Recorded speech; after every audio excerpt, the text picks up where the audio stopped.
बैठकका निर्णयहरू म सार्वजनिक गर्न गइरहेको छु।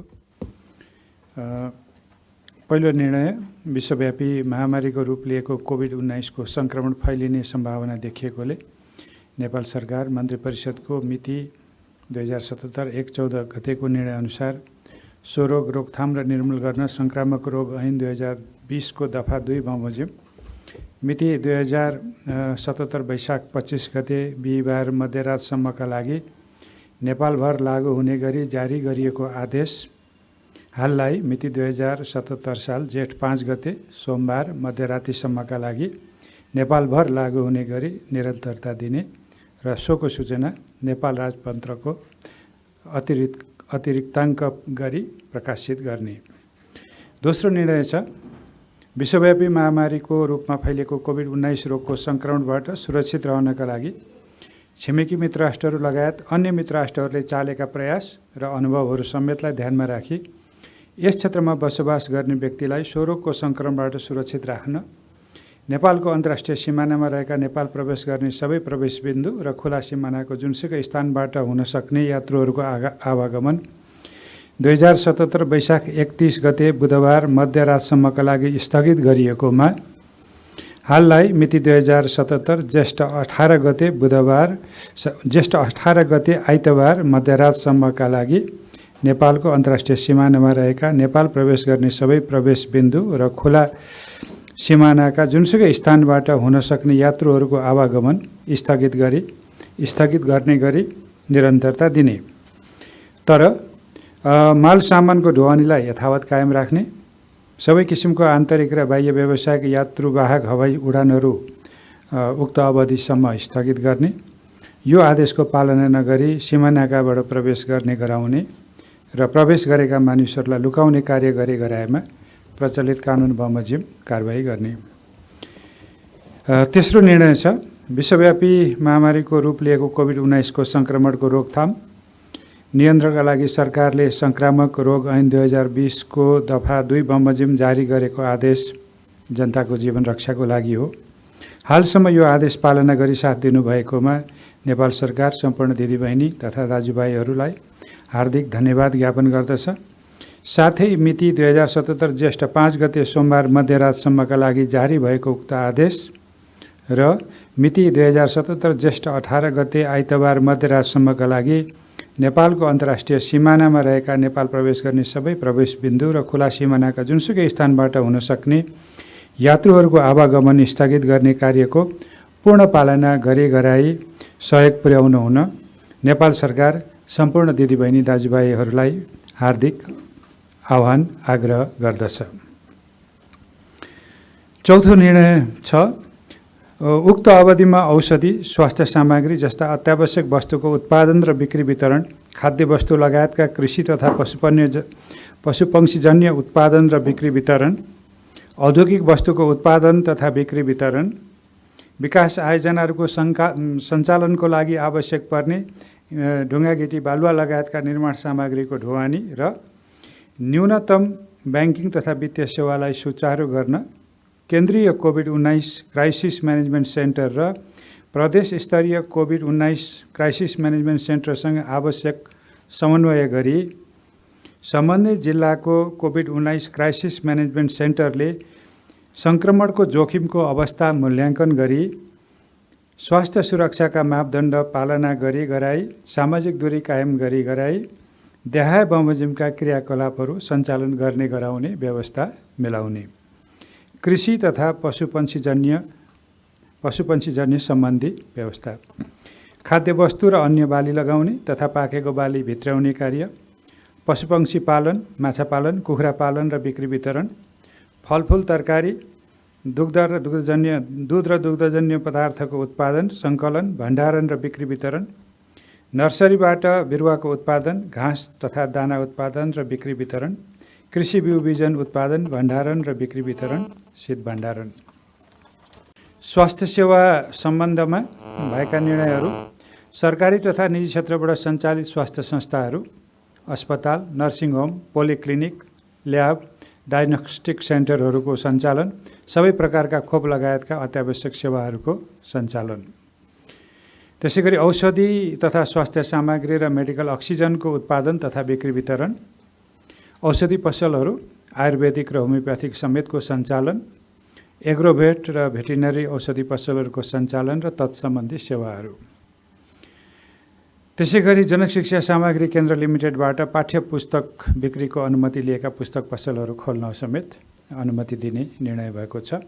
ढुवानी सेवा सम्बन्धी पनि निर्णयहरू भएका छन् आजको मन्त्री परिषदको बैठकबाट। त्यसमा ढुवानी सेवाका साधनहरूलाई निसङ्क्रमण गर्ने निकायले जारी गरेको निस्सा साथमा राखी चालक तथा परिचालकको स्वास्थ्य जाँच सम्बन्धी भन्सार बिन्दु र उद्योग प्रतिष्ठानहरूले गर्ने व्यवस्था मिलाई देखाएका ढुवानीका साधनहरू गन्तव्यस्थलसम्म आवतजावत गर्न दिने। 1. प्रकरण 4 को खण्ड क र खमा उल्लेखित त्यो भनेको चाहिँ कृषि तथा पशुपक्षी जन्य चाहिँ उत्पादनसँग जोडिएको विषयमा भनिएको कुराहरू छ र कमा कृषिजन्य र खमा स्वास्थ्यजन्य छ। त्यसको चाहिँ त्यो क र खमा उल्लेखित सबै प्रकारका वस्तु र सेवामा प्रयोग हुने ढुवानीका साधनहरू अथवा कृषि उत्पादन र कृषि व्यवसायसँग सम्बन्धित र स्वास्थ्य सेवासँग सम्बन्धित ढुवानीका साधनहरूको आवागमन हुने व्यवस्था मिलाइएको छ। दोस्रो चाहिँ भन्सारबाट जाँच पास भइआएका उद्योग प्रतिष्ठानबाट लोड लिई मालसामान बोकेका र मालसामान गन्तव्यमा पुर्याई फर्किने ढुवानीका साधनहरू। त्यसै गरी पानी, ग्यास, पेट्रोलियम पदार्थ बोकेका ढुवानीका साधनहरू। त्यसै गरी औद्योगिक कच्चा पदार्थ र तयारी माल वस्तु बोकेका ढुवानीका साधनहरू। विकास आयोजनामा प्रयोग हुने उपकरणहरू लाने ल्याउने कार्य र निर्माण सामग्रीहरू बोकेका ढुवानीका साधनहरू। कृषि सामग्री, रासायनिक एवं प्राङ्गारिक मल बोकेका ढुवानीका साधनहरू। एम्बुलेन्स सेवा। विद्यालयका पाठ्यपुस्तक ढुवानी गर्ने प्रयोजनको लागि जनक शिक्षा सामग्री केन्द्र लिमिटेडबाट अनुमति लिएका ढुवानीका साधनहरू।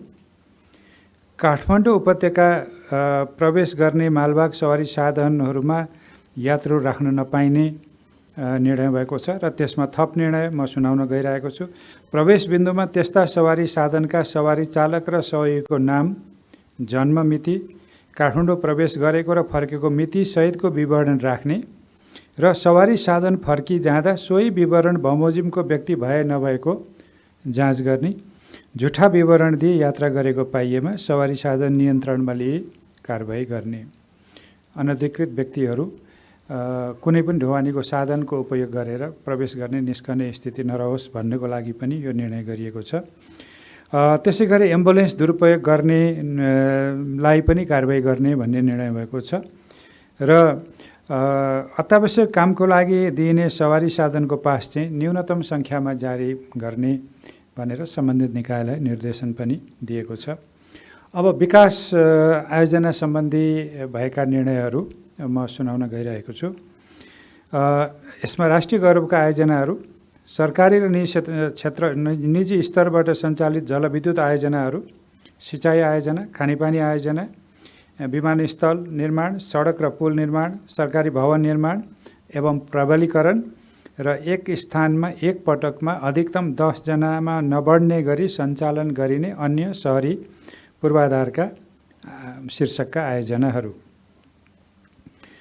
त्यसै गरी अर्को निर्णयमा चाहिँ अहिले मैले भनेको आयोजनाहरूको काम गर्ने श्रमिकहरूको सम्बन्धित आयोजनाले दैनिक रूपमा अनिवार्य स्वास्थ्य जाँच गर्ने व्यवस्था गर्ने र एकै स्थानमा आवासको व्यवस्था गर्ने, श्रमिकहरूलाई कार्यस्थलमै खाना खाजाको व्यवस्था मिलाउने, स्थान अभाव भएमा स्थानीय निकायको समन्वयमा सम्बन्धित वडाभित्रका सार्वजनिक सामुदायिक भवन र सरकारी सामुदायिक विद्यालयको खाली भवन, खाली स्थान, निजी विद्यालयले प्रयोग गरिरहेको भवनमा स्थानीय व्यक्तिहरूसँग सम्पर्क नहुने गरी सुरक्षित आवासको व्यवस्था गर्ने।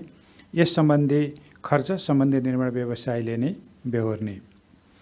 त्यसै गरी ढुङ्गा, गिटी, बालुवा लगायत निर्माण सामग्रीको उत्पादन, सङ्कलन र ढुवानी सम्बन्धी कार्य गर्न पाउने निर्णय हो।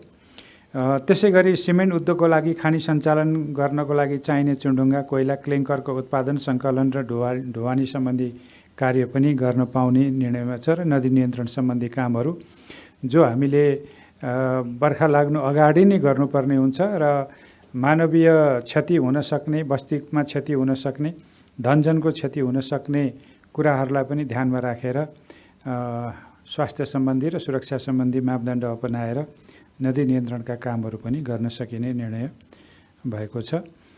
त्यसै गरी आवास स्थलदेखि निर्माण स्थलसम्म श्रमिकलाई सुरक्षित आवत जावत गर्न स्वास्थ्य मापदण्ड पालना गरी निर्माण व्यवसायले परिवहनको व्यवस्था मिलाउने, त्यसको लागि सम्बन्धित निकायले परिवहनको लागि पासको व्यवस्था मिलाउने।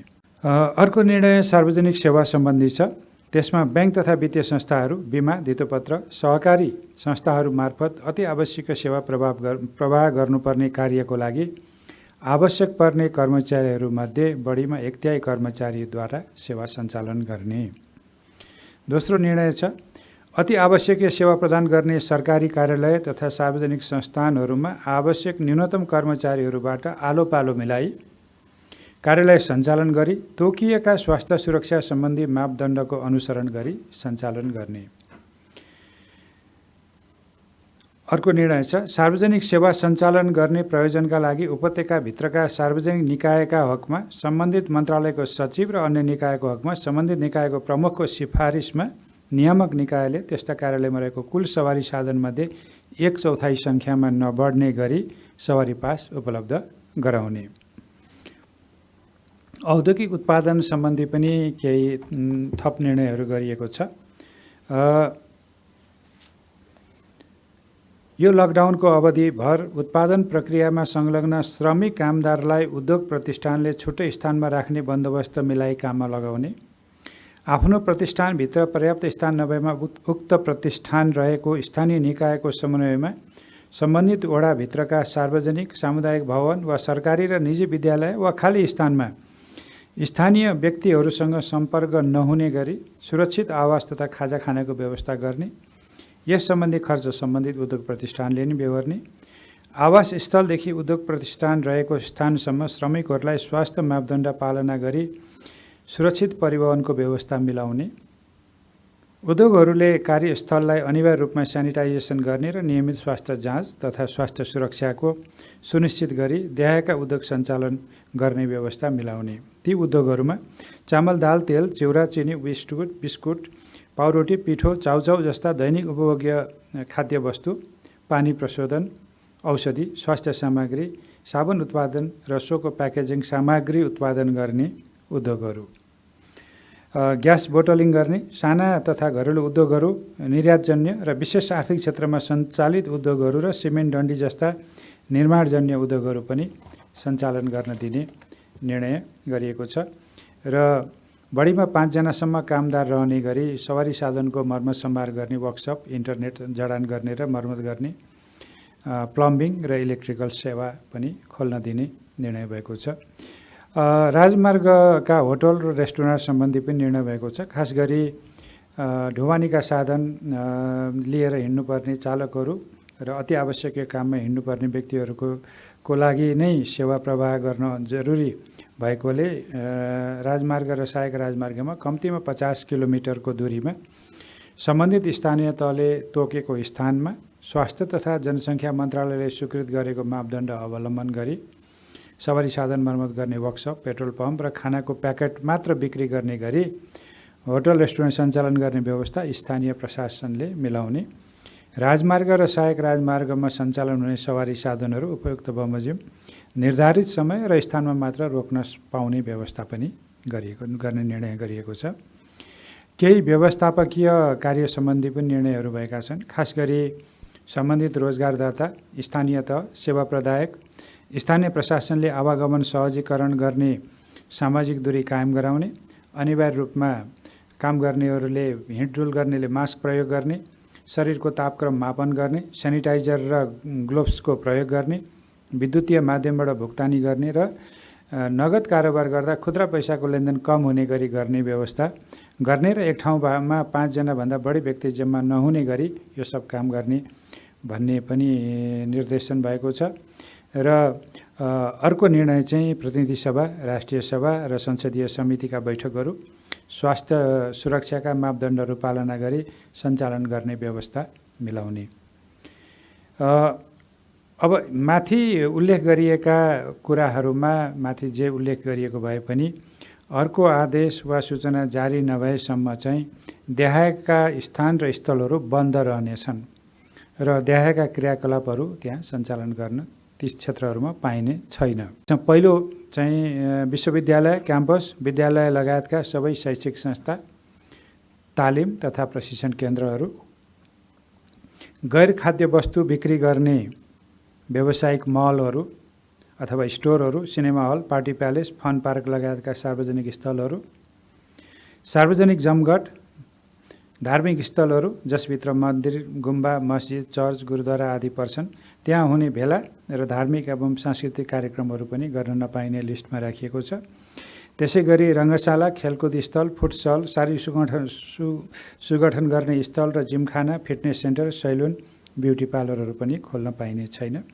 होटल, बार, रेस्टुरेन्टहरू खोल्न पाइने छैन।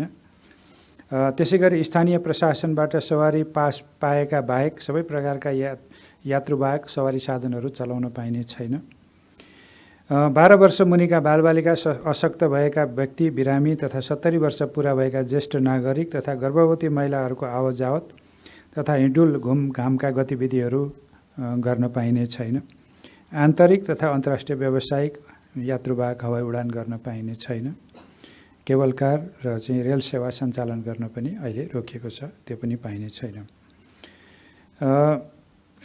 त्यसैसँग जोडिएका निर्णय अर्को छ। नेपाल राज्यको कुनै भूभागमा सङ्क्रमणको जोखिम देखिएमा वा समुदाय स्तरमा उक्त सङ्क्रमण विस्तार भएको पाइएमा उक्त क्षेत्र वा जिल्लाभर माथि प्रकरण 4 मा उल्लेखित क्रियाकलापहरू निश्चित अवधिसम्मका लागि स्थानीय प्रशासनले तत्कालै सञ्चालनमा रोक लाउन सक्नेछ।